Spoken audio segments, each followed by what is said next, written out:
Hello good morning my friends. આજે આ વિડીયોમાં આપણે જોવાનું છે કોમ્યુનિકેબલ ડિઝીઝ. કોમ્યુનિકેબલ ડિઝીઝ એ એક એવો ટૉપિક છે કે જે દરેક સ્ટાફ નર્સની હરેક એક્ઝામ હોય એમાંથી ક્વેશ્ચન પૂછાતા જ હોય છે. એટલે આ એક મોસ્ટ ઇમ્પોર્ટન્ટ ટૉપિક છે એમ કહીએ આપણે તો પણ ચાલે, કેમ કે દર વખત એક્ઝામમાંથી ક્વેશ્ચન પૂછાય જ છે. અને આ વિડીયોમાં આપણે જે આગળની એક્ઝામમાં જે ક્વેશ્ચન રિપીટ થયેલા છે એ સ્ટડી કરવાના છે, બરાબર. તો એમાં આપણે જોઈએ ફર્સ્ટ મમ્સ, બરાબર. તો મમ્સની અંદર ફર્સ્ટ ક્વેશ્ચન છે, mumps is a disease that affect. તો એ ક્વેશ્ચનમાં આપણને એવું પૂછ્યું છે કે મમ્સ એક એવો ડિસીઝ છે જે અફેક્ટ કરે છે, તો એ અફેક્ટ કરે છે પેરોટિડ ગ્લેન્ડને, બરાબર. આન્સર આવશે સી. તો mumps is an acute contagious disease cause by mumps myxovirus. It causes non-supportive enlargement and tenderness of salivary gland, mainly parotid gland, બરાબર. કે જે મમ્સ જે છે એ એક્યુટ કન્ટેજિયસ ડિસીઝ છે એ મમ્સ મિક્સોવાયરસ દ્વારા થાય છે, બરાબર. અને મમ્સમાં આપણને જોવા મળે છે સલાઇવરી ગ્લેન્ડમાં એનલાર્જમેન્ટ અને ટેન્ડરનેસ જોવા મળે છે, બરાબર. એટલે અહીંયા આન્સર આવે છે સી, પેરોટિડ ગ્લેન્ડને અફેક્ટ કરે છે મમ્સ ડિઝીઝ જે છે એ, બરાબર. હવે નેક્સ્ટ ક્વેશ્ચન છે, which disease is cause by myxovirus. આપણે હમણાં જ ઉપર જોયું કે જે મમ્સ જે છે એ મેક્ઝોવાયરસથી થાય છે, બરાબર. પછીનો ક્વેશ્ચન છે, enlargement and tenderness of the parotid gland is seen is. તો આપણે આગળ જ જોયું કે tenderness and enlargement of the parotid gland, તો એ આપણને જોવા મળે છે મમ્સમાં, એટલે અહીંયા આન્સર આવશે બી, બરાબર.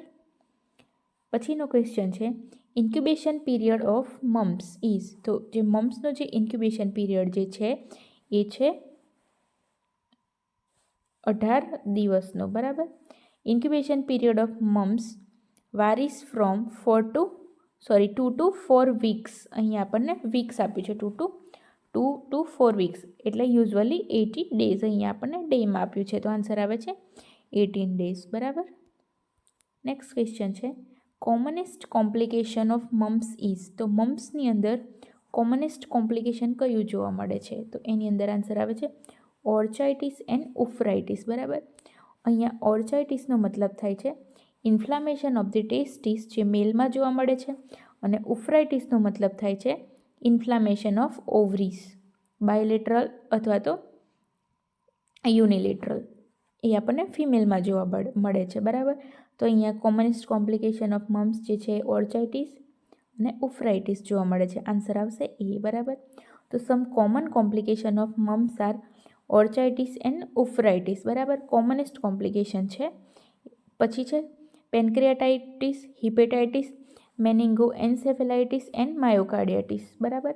બાયલેટરલ ઓર્ચાઇટિસ મે કોઝિસ સ્ટરિલિટી ઇન્ટુ મેલ. આપણે જોયું કે જે ઓર્ચાઇટિસ ઇન્ફ્લામેશન ઓફ ધી ટેસ્ટિસ જોવા મળે, તો એના લીધે મેલની અંદર આપણને ઇન્ફર્ટિલિટી જોવા મળે છે, બરાબર. પછી નેક્સ્ટ છે, which of the following childhood infection may be causes infertility in male, બરાબર. આપણે હમણાં જ જોયું કે childhood infection may be causes infertility in male, તો એ આપણને જોવા મળે છે મમ્સમાં. મમ્સના કારણે મેલમાં આપણને ઓર્ચાઇટિસ જોવા મળે છે, અને ઓર્ચાઇટિસનો મતલબ થાય છે ઇન્ફ્લામેશન ઓફ ધી ટેસ્ટિસ, જેના લીધે મેલની અંદર આપણને ઇનફર્ટિલિટી જોવા મળે છે, બરાબર. એટલે આન્સર આવશે એ. તો આ બધા જે ક્વેશ્ચન જોયા એ હતા મમ્સના મોસ્ટ ઇમ્પોર્ટન્ટ રિપીટેડ ક્વેશ્ચન. હવે પછી છે મીઝલ્સ, બરાબર. તો આપણે મીઝલ્સના જે most important question repeated question છે એ આપણે જોવાના છે. તો અહીંયા છે first, the 3C concern to measles. અહીંયા આપણને પૂછ્યું છે મીઝલ્સની જોડે જોડાયેલા 3C કયા છે, બરાબર. તો એની અંદર આન્સર આવશે બી, કફ, કોરિયાઝા અને કંજક્ટિવાઇટિસ, બરાબર. આન્સર આવશે બી.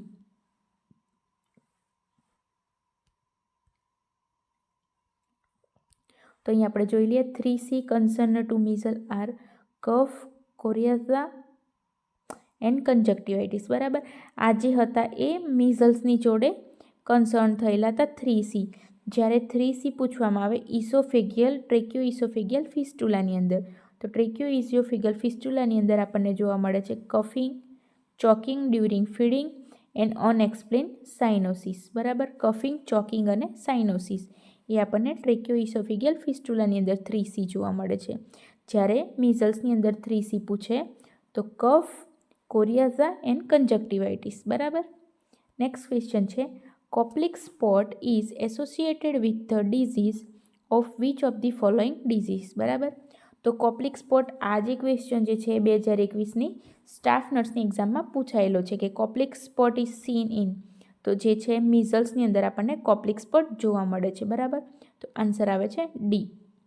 નેક્સ્ટ ક્વેશ્ચન છે મોસ્ટ સિરિયસ પૂછ્યું છે આપણને most serious complication of measles is.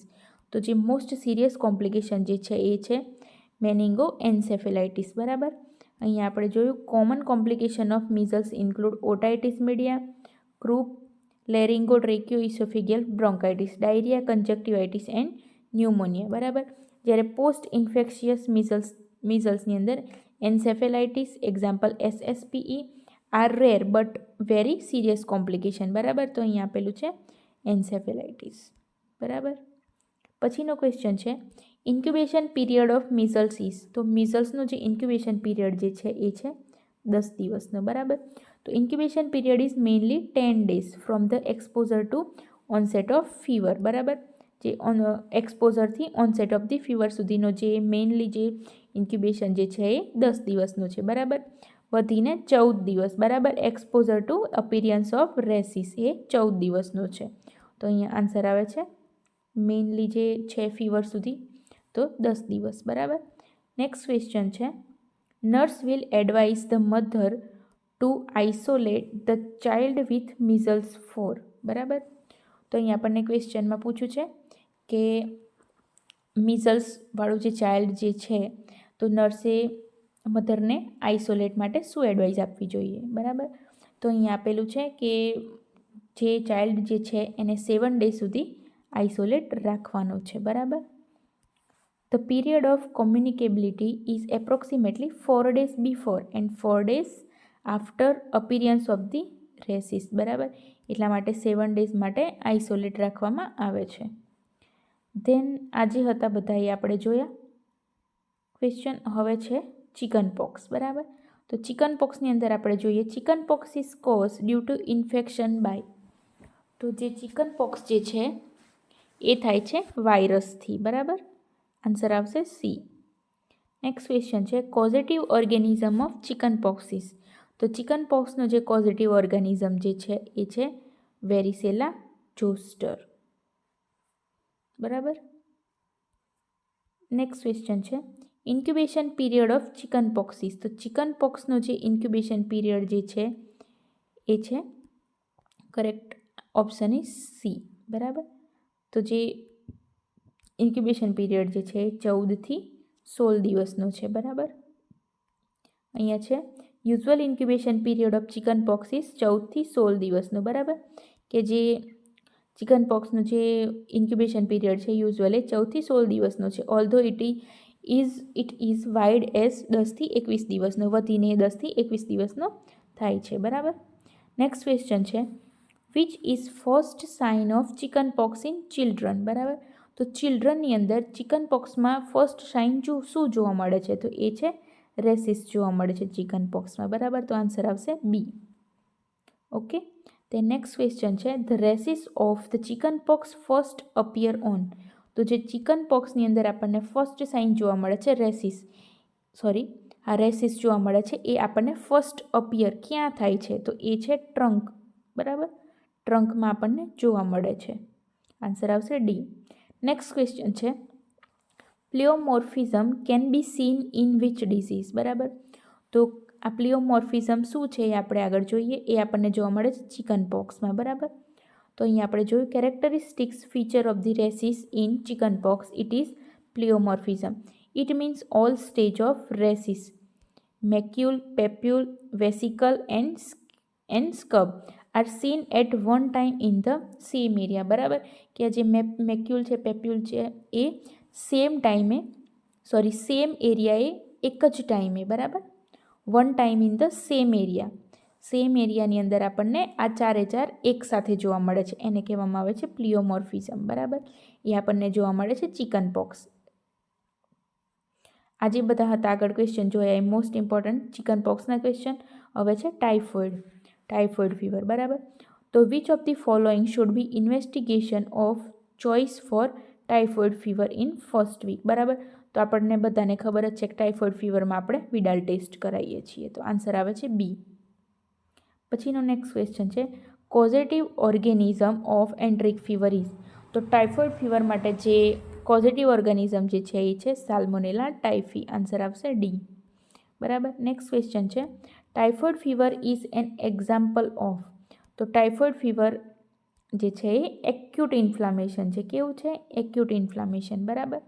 અહીંયા જોઈ શકો છો typhoid fever is an example of acute inflammation of gastrointestinal tract due to infection by Salmonella typhi bacteria, બરાબર.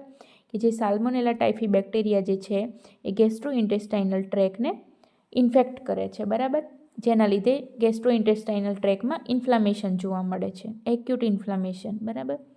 તે નેક્સ્ટ ક્વેશ્ચન છે which part of body is affected in typhoid, બરાબર. તો ખબર જ છે આપણને કે જે ઇન્ટેસ્ટાઇન જે છે ઇન્ટેસ્ટાઇનને અફેક્ટ કરે છે ટાઇફોઇડ ફીવર, બરાબર. તો typhoid fever is known as intestinal fever કહેવામાં આવે છે. Is cause by Salmonella typhi દ્વારા થાય છે. ટાઇફોઇડ ફીવર જે છે એ સાલ્મોનેલા ટાઇફી દ્વારા થાય છે. ગ્રામ નેગેટિવ બેક્ટેરિયા હોય છે, બરાબર. એન્ટર ઇન્ટુ ગેસ્ટ્રોઇન્ટેસ્ટાઇનલ ટ્રેક, બરાબર. કે જે gram negative Salmonella typhi gram negative bacteria જે છે એ ગેસ્ટ્રોઇન્ટેસ્ટાઇનલ ટ્રેકમાં એન્ટર કરે છે અને જે ગેસ્ટ્રોઇન્ટેસ્ટાઇનલ ટ્રેક જે છે ઇલિયમ અને કોલોન જે છે એને અફેક્ટ કરે છે, એની વોલને અફેક્ટ કરે છે, બરાબર. જેના લીધે આપણને ઇન્ફ્લામેશન જોવા મળે છે, એક્યુટ ઇન્ફ્લામેશન. તે નેક્સ્ટ ક્વેશ્ચન છે enteric fever is transmitted by. તો જે આ એન્ટ્રિક ફીવર અથવા તો ટાઇફોઇડ ફીવર જે છે એ કઈ રીતે ટ્રાન્સમિટ થાય છે? તો એ છે ઇન્જેક્શન દ્વારા, બરાબર. કે જે કન્ટામિનેટેડ જે પર્સન હોય છે એના જે મળમૂત્ર દ્વારા, હ્યુમન ફીસીસ દ્વારા, બરાબર. અને most commonly transmitted via the faeco oral route by injection of contaminated water or contaminated food by human faeces of infected person, બરાબર. નેક્સ્ટ ક્વેશ્ચન છે pea soup diarrhoea is a feature of. તો pea soup diarrhoea એ આપણને જોવા મળે છે typhoid ફીવરમાં, બરાબર. તો answer આવશે સી. નેક્સ્ટ ક્વેશ્ચન છે તો આપણે આ બધા ઉપર જોયા એ બધા હતા ટાઇફોઇડના ક્વેશ્ચન. હવે આ છે ડિપ્થેરિયા. આ ક્વેશ્ચન ડિપ્થેરિયાનો છે કે Schick test indicate the infection of. તો જે સિક ટેસ્ટ જે છે એ ઇન્ડિકેટ કરે છે ડિપ્થેરિયાને, બરાબર. સિક ટેસ્ટ પોઝિટિવ એ ડિપ્થેરિયાને ઇન્ડિકેટ કરે છે. તો આન્સર આવશે સી. નેક્સ્ટ ક્વેશ્ચન છે immune status in diphtheria can be tested by. તો આપણે જોયું કે જે ડિપ્થેરિયા માટે જે ઇમ્યુન સ્ટેટસ જે છે એ ટેસ્ટ કરવામાં આવે છે એ છે સિક ટેસ્ટ, બરાબર. આન્સર આવશે સી. નેક્સ્ટ ક્વેશ્ચન છે clinical feature of diphtheria in children included, બરાબર. તો જે ડિપ્થેરિયા જે છે એની અંદર આપણને sore throat, dysphagia and low grade fever જોવા મળે છે ચિલ્ડ્રનમાં, બરાબર. એટલે આન્સર આવે છે એ. ઓકે, તો આ હતા કોમ્યુનિકેબલ ડિસીઝના ક્વેશ્ચન, બરાબર. આ પાર્ટ 1 છે. બીજા જે બાકીના કોમ્યુનિકેબલ ડિસીઝ જે છે એ આપણે નેક્સ્ટ વિડીયોમાં જોઈશું, બરાબર.